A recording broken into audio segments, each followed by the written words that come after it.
I want in the book I want to talk about you and your character, but I think that the people who read it will want to know a little about you as well. You know, they've seen you on the screen obviously, but they want to know something about yourself. How far back do you go? Are you from London originally? Oh yes. You were born in London. I was born of Irish parents, but in London. In London. And they were theatre people. They were theatre people. Yes. I was brought up in the theatre. Oh, you were brought up in the theatre. That's right. Aha. What was your father's name? Edmund James Lee. Edmund James Lee. Yes. Now I'm not too familiar with British theatre. I bet he was a good player. Was he pretty well known? He was a character actor. He wasn't well known, but he earned his living, you know, by acting and survived. You know, he didn't starve. And your mother? She was an actress. And what was her name? Her name was, well, if I said Mrs. Lee, that would be stupid, wouldn't it? You know, but her name before she was married called Nellie Jones. Nellie Jones? Yes. Oh. Yes. Now, where did you attend school? Well, my first recollection, I didn't think I went to school very much because I toured with my father and my mother. Now, they toured around England? And we didn't have much education. I see. So when we settled a little bit, I went to Taunton School. Taunton? Taunton, yes.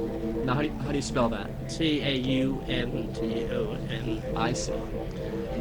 In Southampton. And getting away from the Bond film, I may not have been an actor. I may have been a professional footballer because I played centre half for a great amateur team here called the Corinthians. Oh, really? When was this? Well, I won't tell you how old I am now, but I suppose I was about 19. Was this about the 1930s, before the war? Oh, long before the war. Well, why not tell your age? I'm 69. 69. So you were about 18, so that means that was about, I guess it was 1926. But that was the time of the general strike here in 1926, yes. So you played football, and you were very good. Well, I wasn't too bad. You wasn't too bad? I wasn't too bad. And what made you not go into professional? I'd had this theatre thing. And it was a bug in you. Yes. What was your first production? Do you remember, like, going in far back? I mean, you must have been a child actor as well. Did you? I was carried on at Drury Lane when I was about 4, but that's not acting. That's not acting. That's being carried. Right, it's being carried, yes. But the first thing I got was I went on tour. I answered an advertisement in the Stage. That is like Variety in your country. The Stage comes out weekly or monthly here. Variety comes out. And I answered an advert. And I got a job at £4.10 a week in a play called The Ringer. The Ringer? By Edgar Wallace. Oh. Yes, so I went on tour with that. What did you play? I played a juvenile called Johnny Linley. Yes. And you went on to play with that. So that was the first production you ever was involved in? That's right. That was my first job in The Ringer, yes. Then I came to London later. And I understudied a matinee idol, funnily enough, called Owen Nares, but nobody would know him now. What's his name? Owen Nares. Owen Nares. Owennares. He was a matinee idol in London. And I understudied him. Very sweet. Then that folded, it ran for 10 nights at Wyndham's Theatre now. They haven't changed the name Wyndham's. The Albury Theatre's at the back. That used to be called the New Theatre. Now they call it the Albury Theatre because of Donald Albury, who had it before they changed the name. I suppose a certain amount of respect for his father. Donald Albury called it the Albury Theatre. I understand that. Yeah. But talking about things, I went to America. Have you ever heard of an actress called Constance Cummings? I've heard of her, yes. Well, I went to America. When was this? About 1937.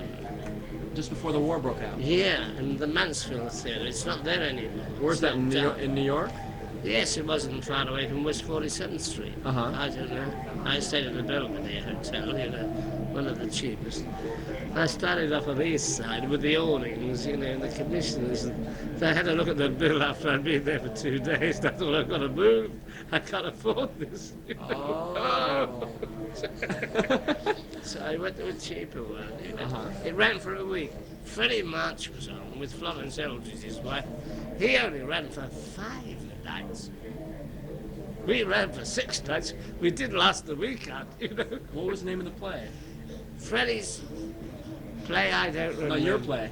Oh, If I Were You, it was If I Were You. adapted from the novel by Thorne Smith. Uh-huh. It was the American. And did Constance Cummings ask for you to come over, or did you just... No, Ben Levy, her husband. Uh-huh. And He's dead now. He was an MP for Slough. Ben asked me to come over. Uh-huh. And it ran for a week on Broadway. And that was Yes.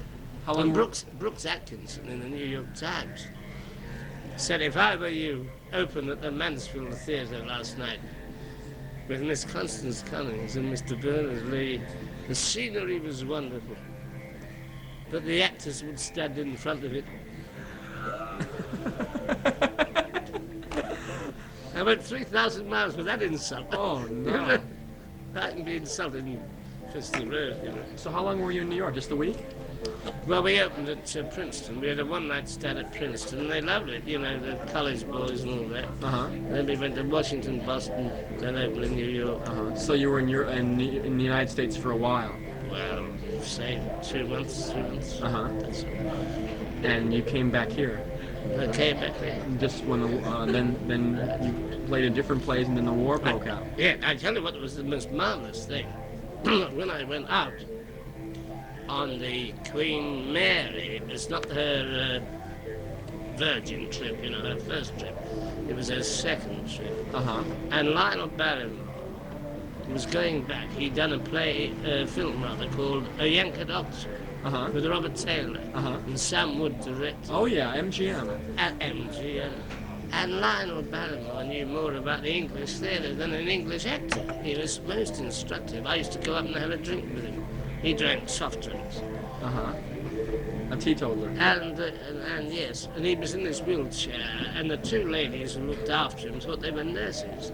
But they were friends of his wife, who said, she said, if anything ever happens to me, will you look after him? And his wife died before.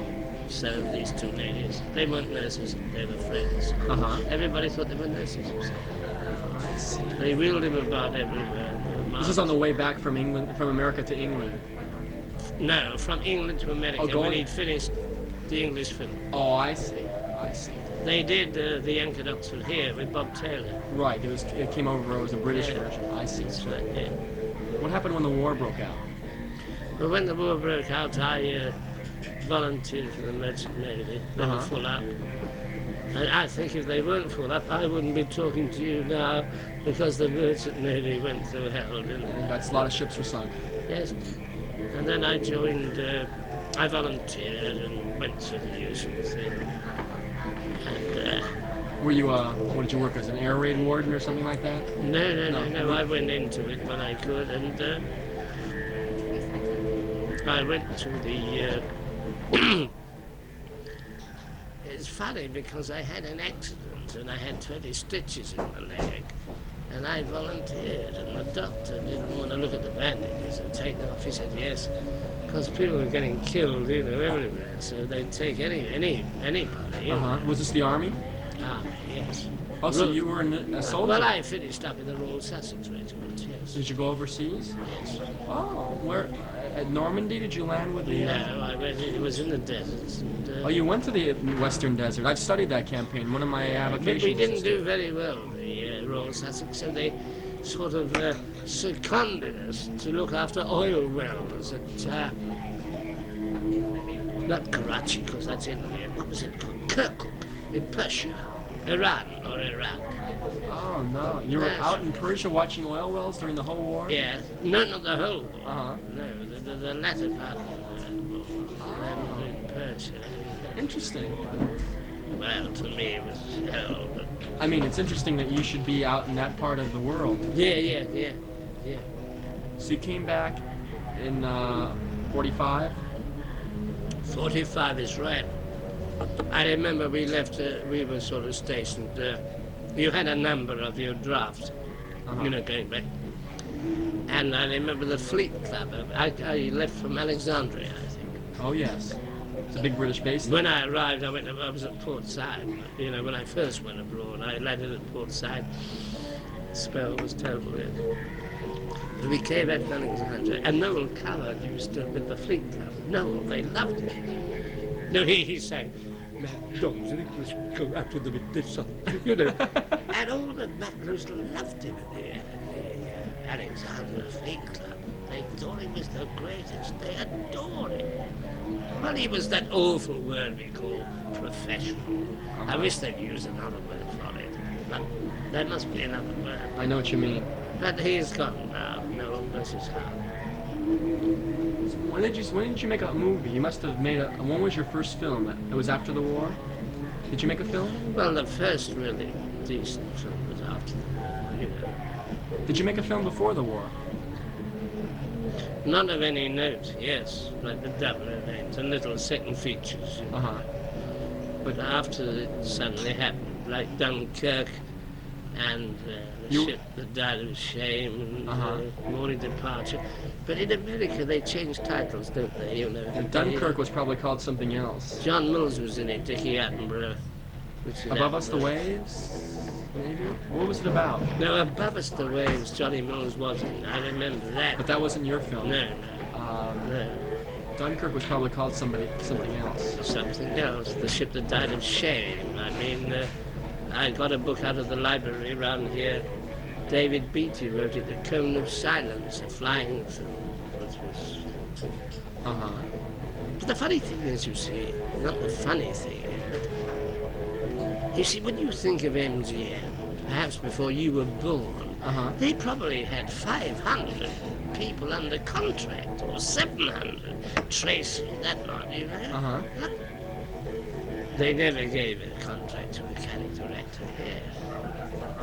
Never. Never have they ever had a contract. They had what they call sort of stars hoping they'd make the grade, But MGM, you can see a photograph. MGM, I passed this morning on my way to work. It's a food freeze container company. And the clock is still at 5 to 12, as it was 20 years ago. This is the old old MGM. MGM. It's now a freezer company? Freezer, yeah. Containers Limited. What do you mean? What clock are you talking about? What clock do you mean? The clock. Where's the clock? The clock is the clock that told the time when you went into the studio in the morning. Oh. But they're so busy with the freezing that they've just forgotten about the clock. And the poor old clocks, they're saying 5 to 12. Oh, and it's been the same since they closed. Yes, nobody's even bothered to get it working. That's funny. It's rather sad in a way when you know what fun you've had there with Mitchum and the lot, Mitchum, you played with Mitchum? Yeah, we did Fire Down Below and Rita Hayworth, Jet Oh, yes, that was 1957. I remember that. I remember that film. Sure, 1957. Yeah. We went out to Trinidad, yes. Very good. How did you get involved with Broccoli and Saltzman? Where did they come out of? Well, I did a film with Raymond Land called High Flight. High Flight. That, before Cubby ever thought of the James Bond thing. And then I did a film with him, with Broccoli and Irving Allen called something else. I forget the name. Then suddenly it's a ring on the phone and said, come and see Cubby, and said, I want you to play him, in that. And that's how it started. Had you ever read the James Bond novels? Did you know Ian Fleming's novels? You had never read anything of them. So you had no idea what M was? No. But you had worked with Cubby and Irving Allen at Warwick Films. You had done some parts for them. Warwick Films, you're right. Right. You're clued up. Warwick Films. Yes, exactly. Soho Square. Right. Yes. And so he called you up one day, and you came to see him, and what did he say? Want you to do this? Or did it? got a part for it to play, so I played it. Uh-huh. And I've been in every one. You and Lois are the only people who've been in every one. That is right. Desmond, who plays the arms expert, he's missed out on 3, I think. Desmond Llewellyn, he plays the arms. But he only missed out on 1. I think he's been in every one. In the very first one, he isn't in it. Your parts are not big, but you have an important part in the film. I mean, you're a symbol almost of British authority. Anybody could play it. Uh-huh. The extraordinary thing was, every time he rang up and said, "Could you do it?" I was free. Now that is a bit of a phenomenon, isn't it? Well, it is. I could have been in Africa. I could have been in Italy. I could have been in Spain. If you had been, they would have taken the crew down to see you, and you could have played the part quicker. I don't think the budget would call for it. Some of the budgets, though, seem to think they go everywhere, and they don't care. Some of the films have been very spectacular. Well, this last one, The Spy Who Loved Me, they'll wait and see what happens. I heard they're doing another one. Then I heard that Sean was going to do another one with Kevin McClory, who had this. I've read that too. Apparently, McClory still claims to have some powers, but I don't think he's going to get the backing. I think that nobody's going to risk money on a project which has legal problems. Now, the very first film was kind of low key. In other words, there wasn't any humor, or there was a little bit of humor, but Dr. No was kind of a quiet one. Now, had you ever met Sean Connery before? I'll tell you a very funny thing that you don't know. This is my opinion. An Italian company decided to do a film called Operation Kid Brother. Oh, yes. Neil Connery, Sean's brother, played the lead in it and had never acted before in his life. And it was set up with colour. I took Neil one night and was getting peanuts. Sean was very angry that he did it. As a matter of fact. He was. But Lois and I were in it. Oh, you were both in it? We were both in it. Del Fucelli, who played in with a black patch on his eye. What was it? I don't see all the films. Thunderball. They tried to get a lot of it. And they got I think they got Daniela Bianchi, the girl from Russia with Love. I think so. Uh-huh. And of course, when I went into the bar at Pinewood later, Cubby looked at me and said, "Traitor." What, you had to cut that out, yes. That's funny, though. That is funny. And it was on at the London Pavilion for a week. Neil was a plaster decorator up in Glasgow. They got it out because they wanted to make some money. They thought the public would want to see what Sean Connery's brother looked like. Uh-huh. Well, that's what would you say? Why would you make a film with Sean Connery's brother? No, why? Just to make money, obviously, to capitalize on the other. On his brother's name. Did you get along well with Sean? Is he pretty well together? Yes. And Roger too. Uh-huh. Of course. How about this other guy, George Lazenby? The rest is silence. He was kind of a lark. I think he did very well if he'd never acted in his life. You know. There was an advert he did here called Big Fry about Cadbury, the commercial in between the films. Big Fry, they carry a big chocolate bar. That's right. But it wasn't his fault, you see, because you have to boost George up to Sean Connery's level, haven't you? You can't have George going about like this, playing 007. You got to. Uh-huh. But the company did everything for him, but he behaved badly. He did. Cubby did everything. Well, he would obviously. I don't know what happened to him. I can tell you stories, but I don't think it's never. You can use what you want to use and use what you don't want to use. Uh-huh.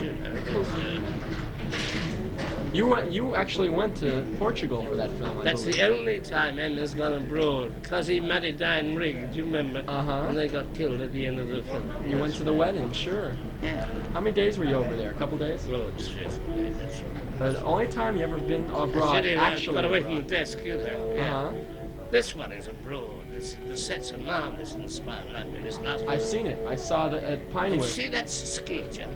You go into, it's a, the guy jumps over the skin, the parachute opens, Yes. and Union Jack on. Yeah, they did too much of that. They publicized that too much, I think. But I saw the movie. I went over to Pinewood, and they ran the pre-release cut of it. Did they? And I got a chance to see the executives were there, all the bigwigs, and I went to see it, and they showed it, and I got to see it. Well, you saw that big stage then. Oh yes, For it's the lovely. submarines. Yes. The nuclear Oh. submarines. It was fantastic, and your set, your office is in a pyramid. That's right. That's right. Isn't that crazy? Yeah. Have you and Lois must be acquainted since you've been on all the films. She seems like a very nice lady. She's a very nice lady, but she's. I think Lois has got us. We talked on the plane coming back from Portugal, I think. And she has something to do with decoration, not whether it's interior decorating or something, but she has branched out from being an actress. She still acts. Well, her husband died and she was very upset. And then she bought some property, she told me, which was rather sweet. She was I didn't know whether it was America or Canada. And she went in to buy some groceries. And in this grocery store were things up like, here we have estate agents where they say flat to let, unfurnished, 6 rooms, £2.50 or whatever it is, you know. And she went into this store and she saw this. There was something about it that attracted her. And it said, contact this lady on the phone. So she contacted the lady on the phone. The lady took her out in a Land Rover to this 10 acres. And she put down a deposit on the spot and bought it. And when I saw her the last time, I said, how's it going, Lois? You know, and she said, fine. I'm doing this and I'm doing that, but I haven't seen her for over a year. She's in Toronto. She's in Toronto. Canada. That's why. I think she did a series in Canada when she left the last one. And she told me she thought she wasn't very good at it and she'd give it up. But they decided that somebody talked her into it, and she talked herself into it and said, I could do it. And she did it, it came out a success, because she's, but she was in Italian, she speaks Italian like this. And she was also in this Kid Brother film with you, right? I'll have to see that. It runs on American TV. I don't think it's I think you'll have a hell of a job to see it. It'll be just as a curiosity. I was a curiosity, yes. And it would be interesting to see Neil, who never acted, and these people. Now Lois, say in the scene, she would try and help him, you know. Say, when you say it like that, and don't put your arm, just stand still, you know. And I did a bit of my thing too, you know. I think he got a bit confused between the two of us. But anyway, it was a commendable thing when the boy never acted in his life. What's Desmond like? Des Llewellyn. Oh, great. Does he live in town? He's in the country. He's living in the country. I haven't got his number. I might have it at home if you wanted to talk to him. Yeah, I would. Maybe I'll walk you. Well, I'll call you. Maybe I'll call you. I tell you what you can do. If you, well, you know Spotlight, do you? We have this. That's how I got your contact. Well, they didn't have him listed. Pardon? They didn't have him listed. I called the Spotlight and asked for that's Des. isn't it? You know. He wasn't. Prices go up and things. You used to have a page in the Spotlight. Now you can't get a page. You've got to have half a page or a quarter of a page. And when I joined Spotlight years ago, they were 10 pages, and I was in a bed sitter, you know, when I used to boil sausages on a ring. People say, boiled sausages? You fry sausages, don't you? Don't boil them. I said, you boil them, and have them with some butter and pepper and salt, and they taste beautiful. And they do. They do. Oh, you must get on with Des. Yeah, I'd like to talk to him because I want to, you know. I think if you rang Equity, they'd do it. Okay, I'll call them. No, I'm in town only one more day, but I'll try. Let's see. In Goldfinger, you sat at a very long table. Do you remember in Goldfinger we were talking about gold, and you had to sit in the Bank of England with Roland Culver, I think, or Roland whatever his name is. You sat in a very long table, which was supposedly at the Bank of England. Do you remember that? I think a similar thing happened. Don't think it was Rowley. I think I knew the thing, and I think it was a man called Richard Vernon. Was it? Richard Vernon. Is he baldish? Yes. Rowley is an old pal of mine, and I've never worked with Rowley in a Bond film. No, that's not the film then. I mean, that's not the actor. But in the film, you're talking about the wine. And, Richard Vernon. Richard Vernon. Richard. He says, have another sip of this rather disappointing brandy. Richard Vernon. And then you say, what's the matter with it? That's right. It was Dickie Vernon, yes. Connery says, yeah. I'd No, say Rowley wasn't in it. Oh. Was that actually a set with a long table in it? That was that was on the stage. Yeah. Yeah, that'll jog your memory. Yes. And then on Thunderball, you sit in a very big room, and they have a screen. A map. A big map. I remember that. That was a really nice sequence. I think they call in all the 00 men, and they sit around in a semicircle. That's right. And Bond comes in late. That's where you're mixing it up. Rowley was sitting there. Ah. That's right. I think Rowley was in that scene. Now you're talking. He played, I think, he did.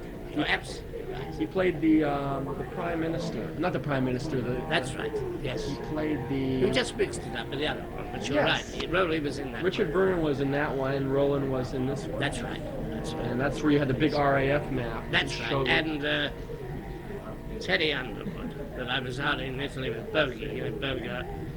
Teddy was in this chart because I knew he was very nervous about what he had to say. You were with Bogey somewhere? Which one was that? Within a Truman Capote, where to beat the devil, it was called John Huston directed. Oh, yes. You had worked with him on that. Yes. Uh-huh. Oh, yes. And now, in You Only Live Twice, that one took place aboard a submarine, and you had your office in a sub. That's right. And your office moves around. That's right. And then in the next one, let's see, in not Diamonds, on the Master Secret Service, it was still the office, the same old office. That was Lazenby. That was Lazenby. And then, I only went abroad. Then you went to the wedding. Married. And then in Diamonds Are Forever, you, I think you were standing up. I don't know if you had your office. I don't remember that one. And then in They've been a few, And Live and Let Die, you come into whatchamacallit's bedroom. Remember, you come looking for Roger Moore. That was the first Roger Moore one. And he has the girl in the closet. That is when Harry Saltzman. Now, Harry bought himself out from Cubby. He's not with it anymore. He's in the UK, United Artists. I think doing. I mean, I don't know about Cubby and his finances. It's none of my business. No, I heard, though, that his films that he made outside Bonds didn't do so well, so he needed some money, from what I heard. And then The Man with the Golden Gun, your office was on the QE1, except it was turned upside down. Well, that's right. It was all on the slide. That was a strange set, a very strange set. And now you're in a pyramid, so you've moved around. What have you done? Obviously, since the original Bond film was 15 years ago, you've done other films in between. Have you done? Done a lot of television. Done a lot of television. How are you feeling? You've been staying pretty fit? Well, I've been in a hospital, and we get older. I heard about that terrible incident where you got hit or something, attacked, and I was reading the clippings. Well, I lost my first wife in a fire. Then I got married. They're all my own, except these two. Oh. 7 weeks after she died, I got married in Soho. Yeah, but that's neither here nor there. These things happen. But you're doing okay now, which is important. Yeah, well, I'm going to be at the town hall at 11 o'clock. 11 o'clock tonight? Tomorrow morning. Oh, tomorrow morning. For the television film. What is that? They've done 9 episodes of it. It's called The Foundation, the working title. Uh-huh. I've done 7 out of 9. What's it about? Oh, it's One of too those long to go one of those into. long dramatic. They've got 2 sides, you know. They've got an office side and a one day like a hospital side. So if the writer wants to switch, he can switch from that thing to the hospital. Then he can give more time to the hospital the next week and less time to the office the next week, you know. So he's got 2.